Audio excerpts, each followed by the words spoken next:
건국대학교병원 대장암센터 황대영이라고 합니다. 오늘은 대장암 발생 과정과 진단 그리고 대장암 증상에 대해서 말씀을 드리고자 합니다. 대장암의 발생 과정은 대부분이 대장에 있는 용종에서 생긴다고 우리가 알려져 있습니다. 그러면 용종이라는 게 무엇인가?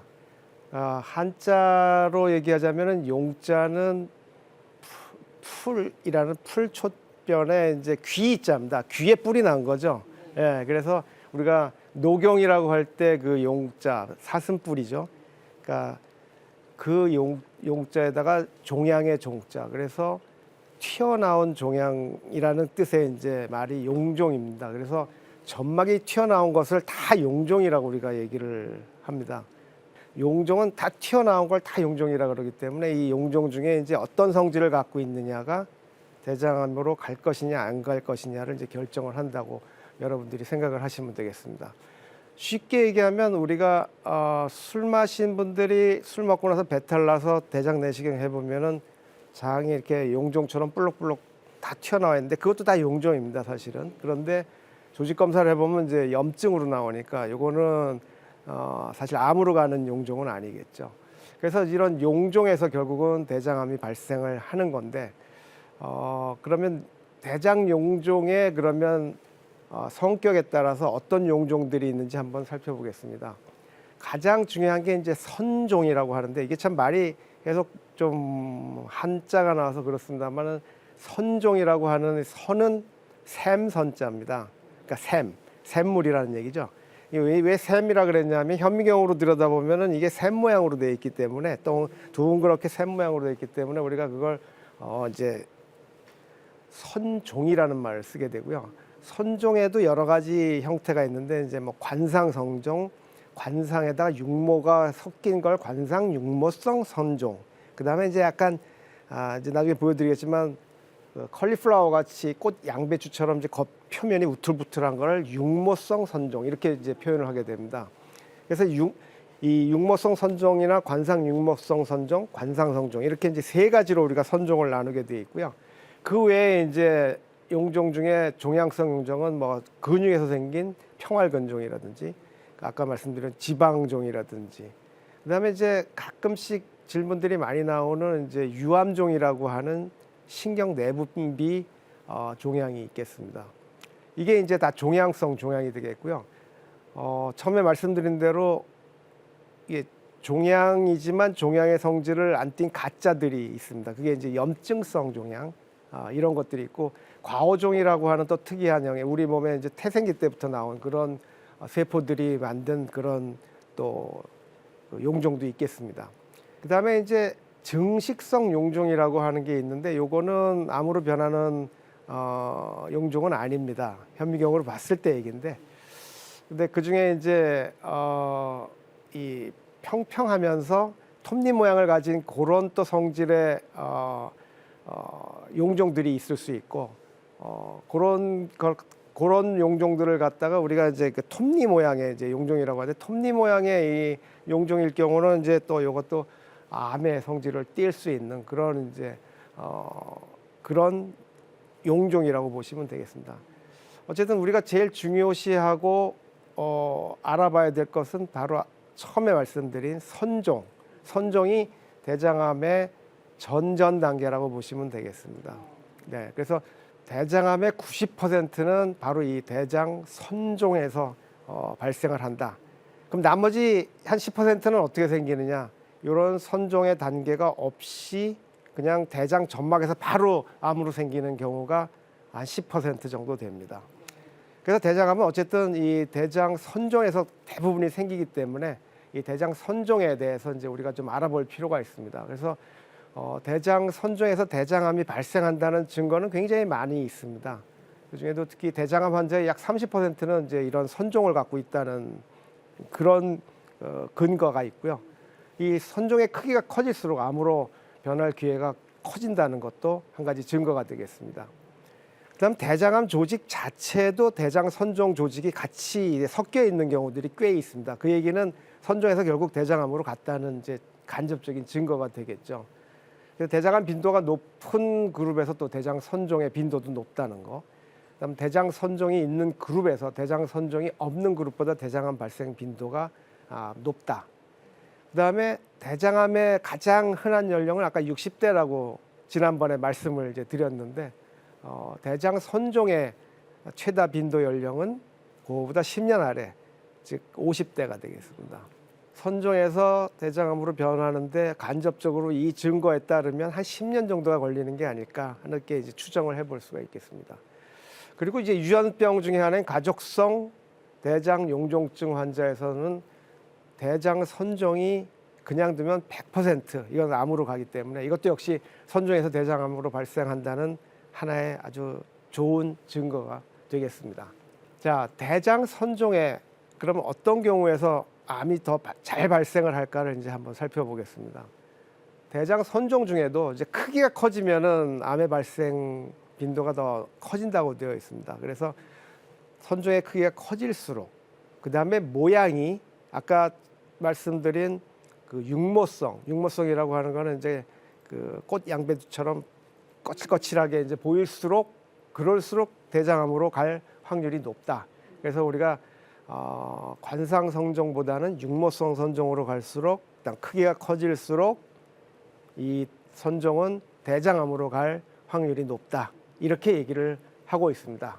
그 대장 용종은 이제 결국은 선종이 암으로 변할 수 있는 종양이기 때문에 이제 우리가 내시경을 받고 여러분들이 내시경을 받고 검사를 결과를 들으러 가실 때 의사 선생님이 그런 말씀을 하실 겁니다. 이상 없습니다.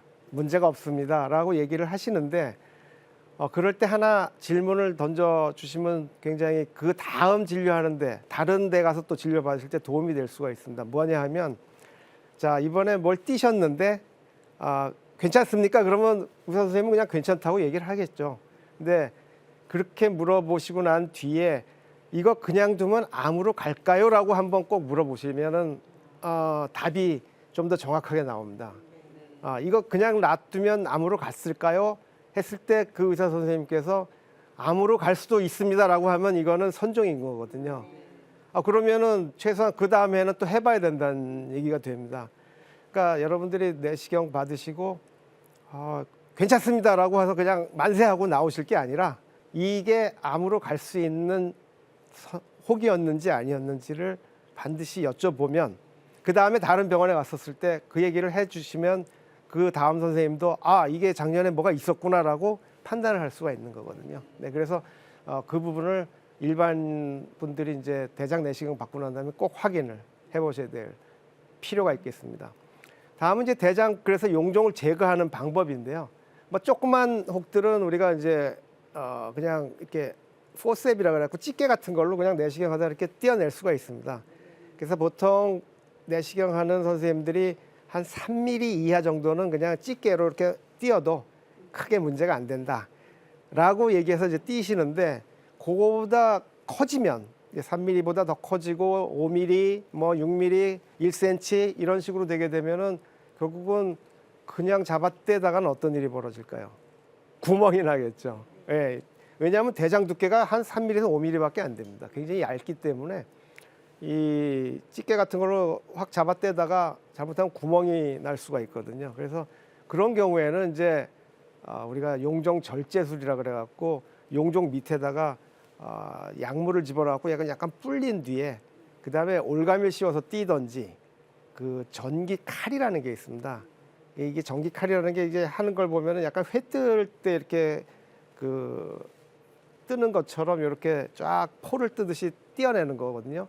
그게 훨씬 더 이제 어려운 기법이긴 합니다만은 이제 그런 두 가지 방법으로 올감이든지 이런 전기 칼로 우리가 도려내고 난 뒤에 또 너무 이게 넓게 너무 띄었다 그러면 이제 우리가 그 클립이라 그래갖고 또 서로 모아주는 그런 기구들을 사용해서 이제 그 벌어진 조직을 좀 더 이렇게 모아주는 그런 이제 작업을 해서 결국은 용종을 띄어내게 됩니다. 그럼 이제 이렇게 용종을 띄어내고 난 뒤에 이걸 이제 현미경으로 우리가 이제 봐야 되거든요. 그래서 현미경으로 봐가지고 여기에 이제 암이 섞여 있는가 안 섞여 있는가를 이제 확인하게 됩니다. 그러면 일반 사람들이 가장 또 궁금해하는 게 그럼 대장암의 증상은 어떨까라고 이제 궁금해하시는 분들이 많은데 그 전에 환자가 병원을 왜 찾을까? 대장암 환자들이 과연 왜 병원을 찾아왔을까를 우리가 이제 설문을 해보면은 대부분은 이렇게 얘기를 하십니다. 변을 자주 봐서요. 항문이 좀 불편해서요. 아니면 피가 나서요. 라고 얘기를 하세요. 근데 사실은 그렇게 해서 오시는 분은 거의 솔직하게 여쭤보면 없습니다. 그러니까 대부분은 누가 강제로 끌고 오든지 사모님이 남편을 강제로 끌고 오든지 아니면 자기가 정말 이 변이 안 나와서 참다 그냥 이제 폭발 직전 돼서 오시든지 뭐 이런 경우가 거의 대부분입니다. 그 왜 그러냐? 살면서 가고 싶지 않은 몇 가지가 있죠. 경찰서, 병원.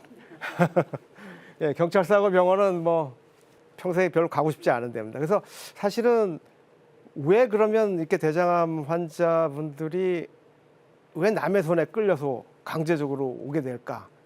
그거는 바로 증상 때문에 그렇습니다. 이 증상을 보면은 책에도 있지만 변 보는 습관이 변화한다. 변 굵기가 가늘어진다. 변을 자주 본다. 항문에 피가 난다. 점액도 나온다. 그런데 이런 증상이 한 번도 없는 사람 손 들어봐. 제가 이제 학생들한테 질문을 합니다. 그러면은 들까 말까. 왜? 그런 증상이 한 번도 없었던 사람이 없거든요. 이런 증상은 사실은 그래서 우리가 보통 뭐라 그러냐면 수험생의 증상이라고 합니다. 좀 이런 표현을 해서 그렇지만 똥줄이 턴다 그러죠. 우리가. 예, 그래서 막 긴장을 하니까 그냥 막 변이 가늘어지죠. 그래도 또 변 굵기도 그러니까 가늘어지면서 자주 보게 되고 간다 또 가고 싶고 그러다 보니까 막 설사하고 막 변비가 왔다 갔다 하다가 또 점액도 나오고 그 뭐 너무 오랫동안 힘을 쓰다 보니까 또 출혈도 되고 그러니까 이런 증상은 사실은 누구나 다 있는 증상입니다. 근데 이게 이제 대장암 증상이라고 얘기를 하면 이것 때문에 병원을 갈 이유가 없죠. 이건 뭐 항상 있는 증상인데 물론입니다. 이 증상이 다시 정상화가 됐다 그러면 사실 대장암일 가능성이 별로 없죠. 근데 그런 증상이 이제 오래된다든지 한 달, 두 달 지속된다. 이건 좀 문제가 있습니다. 근데 이제 어떤 분은 몸무게가 너무 갑자기 빠졌어요. 아니면 최근에도 그런 분이 있습니다. 여기 마르신 분인데 체형의 여자분이 뱃속에 뭐가 만져진다. 혹이 만져진다. 그 다음에 항문에 통증이 있다. 빈혈이 원인 모르게 왔다. 이런 경우는 사실은 대장암이지만 좀 더 진행된 상태라고 우리가 보통 표현을 합니다. 어쨌든 증상이 없다는 게 이제 사실은 그리고 너무나 흔한 증상이 있다는 게 대장암을 빨리 발견하기 어렵게 만드는 요인이라고 우리가 생각을 하고 있습니다.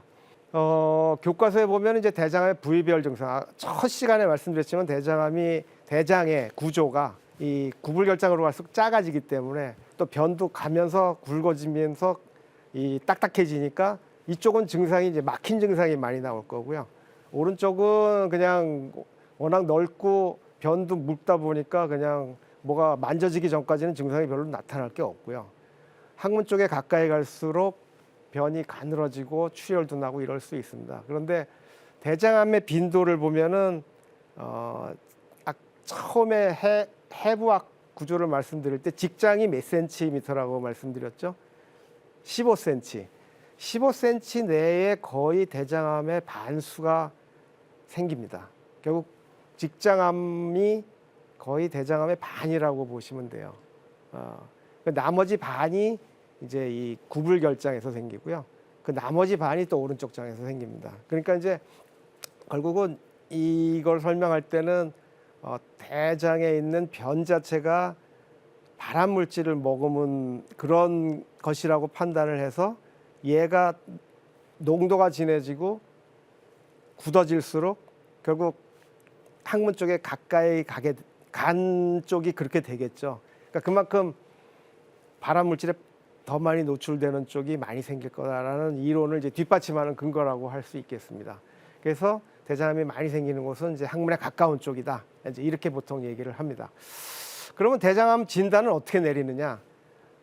제일 중요한 건 내시경 검사입니다. 그래서 내시경으로 진단을 해가지고 조직 검사를 해서 일부를 떼어내가지고 조직 검사를 해서 그게 현미경으로 들여다봐서 조직으로 암이 있는가 없는가를 이제 우리 병리과 선생님들이 해주시는 건데 현미경을 들여다보고 이제 암 조직을 이게 암이 있다 없다를 판단을 해주십니다. 그래야 이게 확진이 되는 거거든요.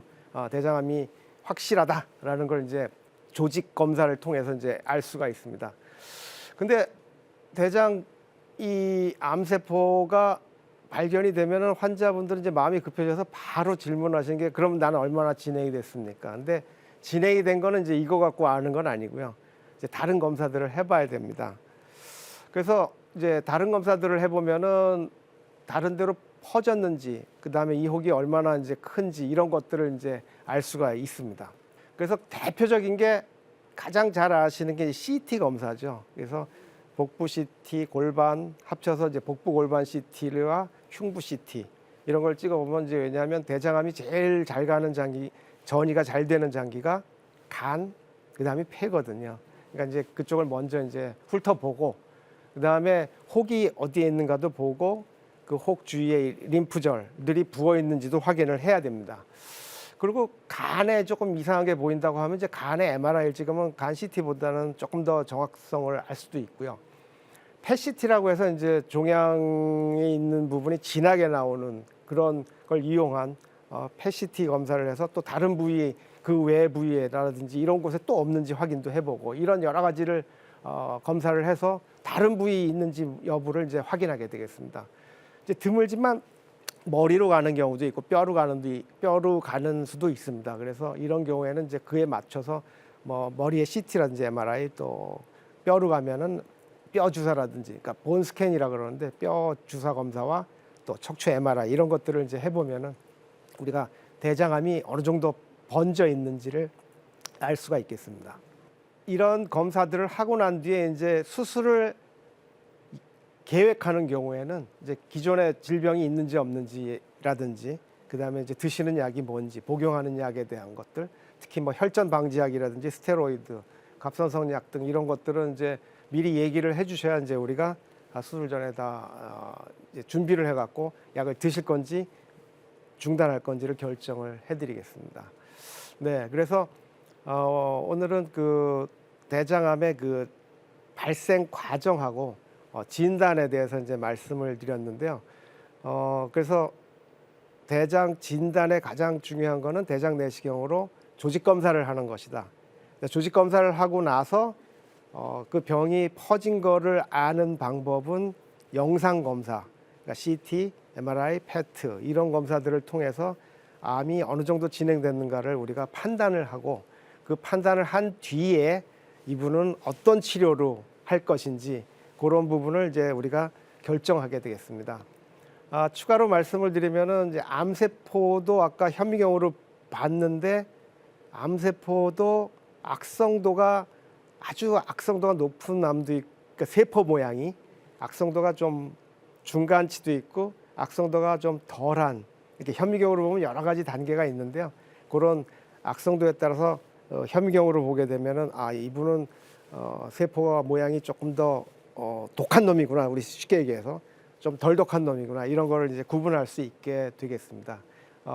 이번 시간에는 대장암이 어떻게 발생을 하고 어디서 발생을 하고 어떠한 증상을 갖고 있고 또 진단을 어떻게 하는지 이 부분에 대해서 말씀을 드렸습니다. 경청해 주셔서 고맙습니다.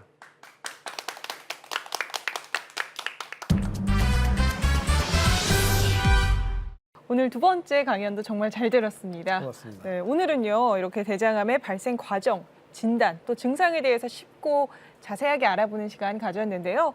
방청객 어머님 질문 한번 받아보겠습니다. 임신 중에 암 검사는 어떻게 해야 되나요? 이제 임신 중에 대장암에 대한 질문을 하신 것 같은데 다행인지는 몰라도요. 임신 중에 대장암 환자에 대한 보고는 굉장히 적습니다.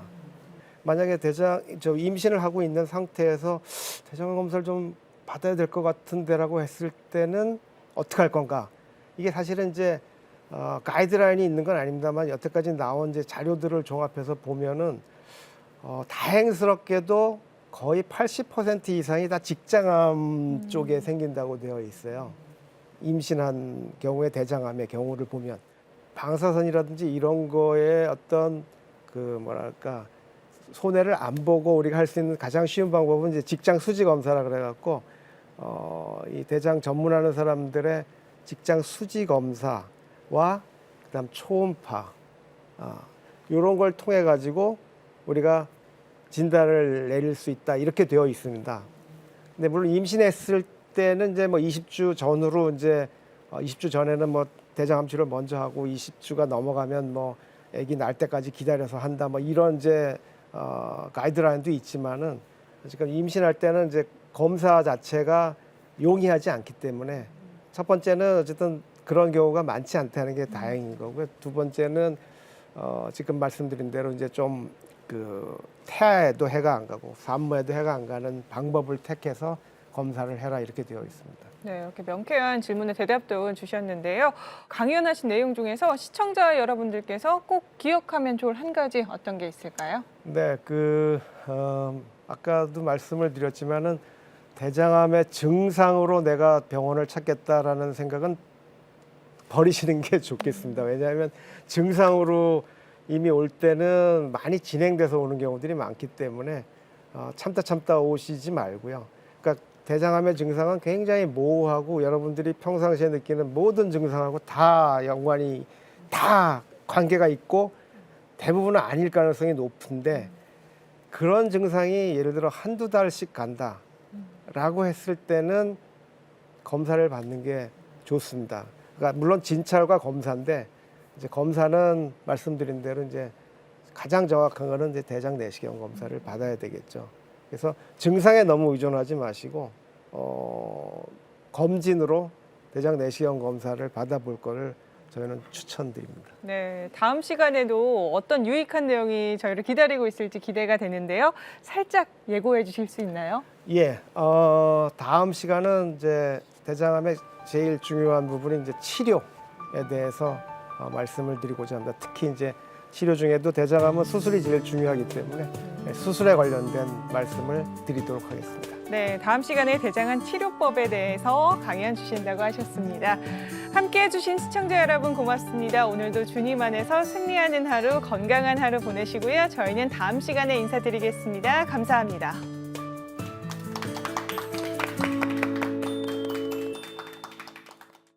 이 프로그램은 여러분의 미디어 선교 후원으로 제작되었습니다. 선교는 사명, 후원은 동역. 당신도 복음을 전할 수 있습니다. 선교 후원 02-6333-1003